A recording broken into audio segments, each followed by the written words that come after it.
Hello, everyone, and welcome back to Trekyards. He is Supervisor Class 2 Cockings. And he is a shapeshifter. Foley. Yes, I'm actually a cat. Or a dog. Or a llama. I don't know why you like being a llama so much. I tend to spit on people. Alright, guys, today welcome back, by the way. And we're going to be talking about Gary 70 type stuff. I feel like it's confirmed now, Stuart. I feel like we've got full confirmation here.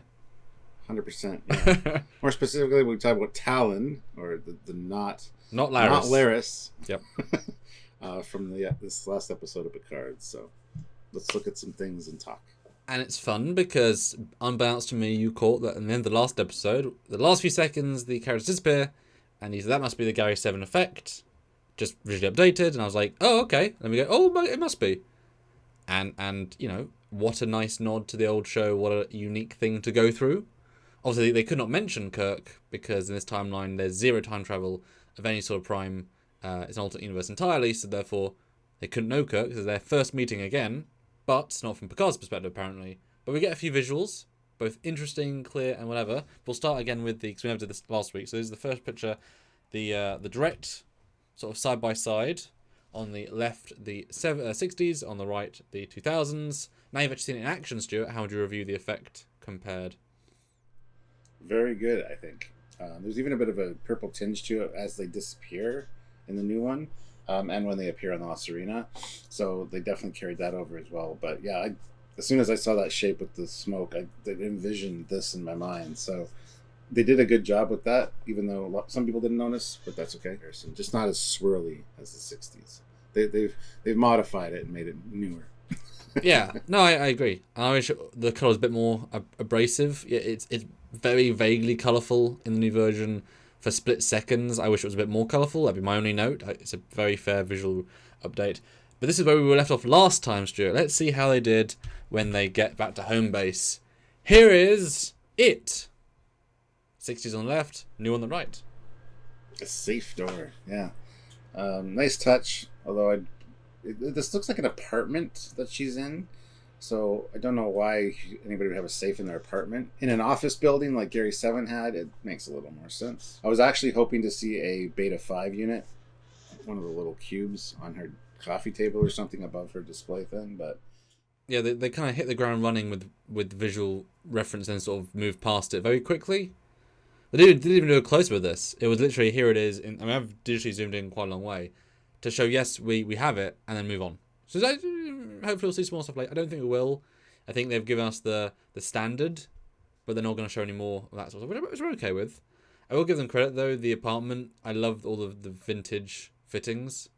It was a very lost-in-time sort of apartment, and all the stuff had to be found and sourced and whatever, and I thought it was a nice touch. It felt right out of not this century. Which, obviously, to me, looking at the 60s episode, feels like, wow, this is antiquated stuff. But I'm sure at the time it was just what we have. And it's like, oh, that's what you had? Oh, that's that. Oh, okay. So, both now period pieces. One intentionally, one not intentionally. Yeah. I also get the feeling, too, and this kind of, not talking about the visual style or anything, but that this supervisor, since she specifically, her job is Renee Picard. Yeah, for 20-something years. Wow. And Gary, who's a class 1 supervisor, kind of had, I think, more of an overview of other supervisors and the bigger picture. He probably had more information about timelines and what's supposed to happen. Maybe she's a class 2, class 3, or a supervisor specialist or something. Because it seems weird that she doesn't have the knowledge that Gary 7 did. Well, I think it's clear, even if we take the context of no big computer, no small computer, no cat assistant, and not even a duo, a person. She's clearly just a single operative. There's probably going to be dozens on Earth, give or take, some that are bigger purpose, some that are smaller purposes, and she's just one of the small ones. Hopefully we'll see more, maybe some sense of a worldwide connective tissue of them. So she's given a teleporter, but nothing else, and maybe she has to go to the home base with Gary 13 to use his computer, etc. So I was fine with that. I thought she had a certain removedness from her job, whereas Gary was very, very in there, but he was clearly a high ranking. This lady's not feeling that. She's just standard grunt doing her job, and her job is to sit around and watch a lady. It's not a very interesting job. You'd think there'd be more to a job, really, than just that, because, boy, that's a dull job. Yep. And she's literally just a human. She's got no real special alien powers. She's just been trained. Yeah, born on the other planet, and then trained, and then, yeah. Sitting in this apartment for 20 years, going out and getting fast food, bring back a date to the house. Why do you have a safe in your house? Oh, it's just, that's the special torture room. What are those scars on her ears? Were they pointed once? No. Twist! But then we got, might be a twist here, the next picture. Now this, we have talked about this in our full review, the bottom view is from Picard, but the top views are from TNG on the left and Picard on the right. I see a lot of the same thing here. But Stuart, that doesn't make sense, because what am I showing here, and what could this not be? You are showing Romulan computer interfaces, and that's one of the first things I noticed when this scene was playing, was like, that's a Romulan control interface. The layout, the shapes, even the lettering, you see on her pad as well before she pulls it up. It's all Romulan, and it very instantly stuck out in my mind as Romulan, which is so odd, considering this is Laris, but this is not Laris. She's not a Romulan. You know, we were given zero information about these people except they were, tracking and, born on Earth. But are they really saying the Romulans are the Gary 7 people that have way more advanced tech than the Federation and the Starfleet? Let's not invent a third mega secret Romulan organization. The Jatvash, the Tal Shiar, the Ukvagdach, who are also time agents. It's cool to see, well, that's clearly Romulan tech. But at the same time, it's like, well, that doesn't really work. And knowing this is now a complete alternate universe, or at least alternate timeline within the universe. Now, if these are future alternate Romulans from a different part, fine. But then that all gets erased as soon as the timeline resets, which means that the Garrison people never had this tech, which means it gives us no extra information about them, which feels pointless then. Why do this? It's a very odd choice, and doesn't really link to anything logical. Now, we do see Romulans later on, Romulans or Vulcans later on in the trailers, who are going to mind meld somebody, who are going to be with a kid, who might also be in the past. But now we know this is the divergence point. But I think there'll be 2 time travels personally. I still think there'll be two different instances. This was an odd choice, and as you said, maybe it was just a visual effects or special effects thing. Well, yeah, my logic was maybe they just said, maybe the person was a fan of season 1 of Picard who worked on it, said, oh, this is Laris, she's a Romulan. Let's put a Romulan graphic here because what else are we going to use? She's a Romulan. They're not going to look at her ears, and so maybe this got through. Seems unlikely to me, but I don't think Jonathan Frakes would recognise Romulan L-Cars over not Romulan L-Cars, and he directed it. No shade on him, it's quite specific.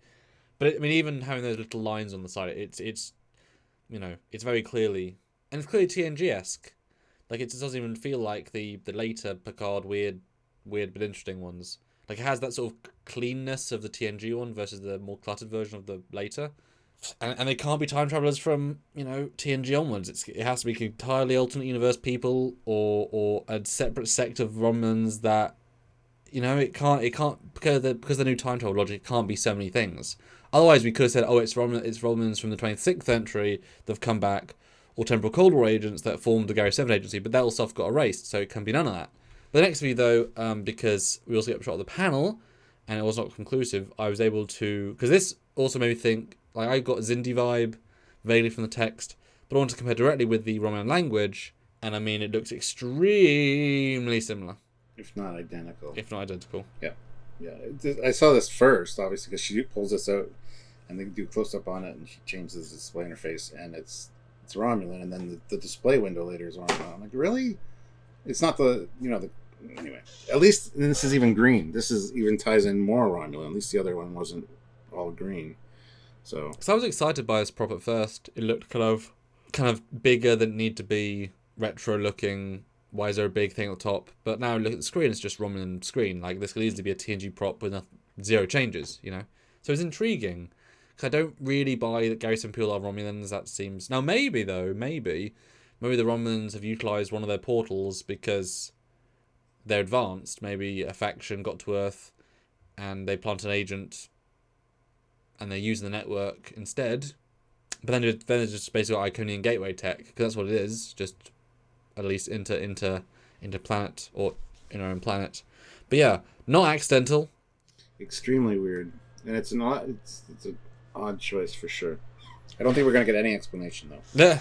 It's just going to be brushed off as just, alien tech. It's fine. But she looks like a Romulan that he knew. So clearly there's going to be Romulan ties anyway, and there's Romulans in later trailers. So, maybe. I mean, because this alternate future, maybe this is Laris from the future. Changed condition to feel human, sent back. But then why would she try and? Or maybe she's part of the problem. Maybe Q is not breaking her. Maybe she's the one that's breaking it.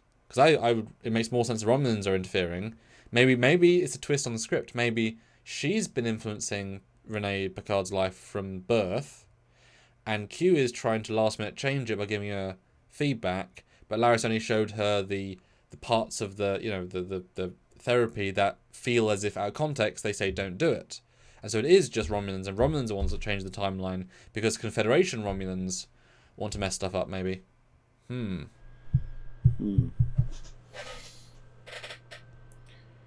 Yeah, I don't know. I mean, we did, like you said, we saw maybe Romulans. They could still be Vulcans in the trailer.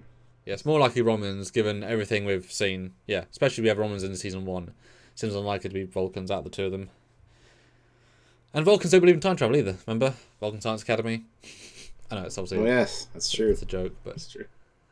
So yeah, interesting stuff, guys. But Gary 7 stuff on the all good, and hopefully we'll see some other stuff, either a computer or, a box that lights up. It's the Beta 5 snobbery. Well, probably Beta 7 at this point, because it'll be updated over time. That was the 60s, so... I think we're on Beta 11 right now. Anyhow. Gary 14. Anyway, guys, put your comments down below what you think about all this stuff tying it in with Gary 7 and also the Romulans. What are your thoughts? And we'd love to hear from you guys. Theories. As always, If you want to join us for a live or you can talk to us about this in real time, please subscribe to the channel. Also, make sure you like the video and click the bell notification icon so you do know when we're going live, because we love you guys coming in and helping us not only with our discussion but also by supporting the channel. So if you're able to, please do so. And if you want to support us directly via Patreon, PayPal, join the channel on YouTube, or one time via super chatting on the lives, all mega important to keep us doing what we do here and for longer as well. So thanks in advance, and we'll see you next time, but you'll see us even sooner probably. Yes. Bye, everybody. Bye, guys.